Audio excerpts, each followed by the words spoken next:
بسم اللہ الرحمن الرحیم۔ السلام علیکم۔ سلطانی وائس چینل کے دیکھنے اور سننے والوں کو خوش آمدید کہتے ہیں۔ دوستو، ایک شخص نے حضرت ابوبکر صدیق رضی اللہ تعالیٰ عنہ کے زمانے میں وفات پائی تو سب لوگ اس کی نماز جنازہ پڑھنے لگے تو یکا معلوم ہوا کہ کفن ہل رہا ہے۔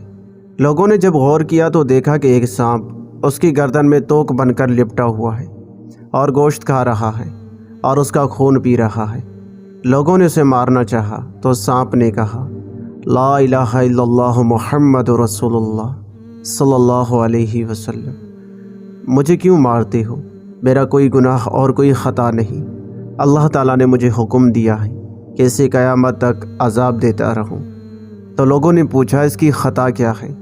سانپ نے کہا، اس کی 3 خطائیں ہیں۔ نمبر 1، جب اذان سنتا تھا تو جماعت میں حاضر نہیں ہوتا تھا۔ نمبر 2، مال کی زکوٰۃ نہیں دیتا تھا۔ نمبر 3، علماء کی بات نہیں سنتا تھا، اس لیے اس کی یہ سزا ہے۔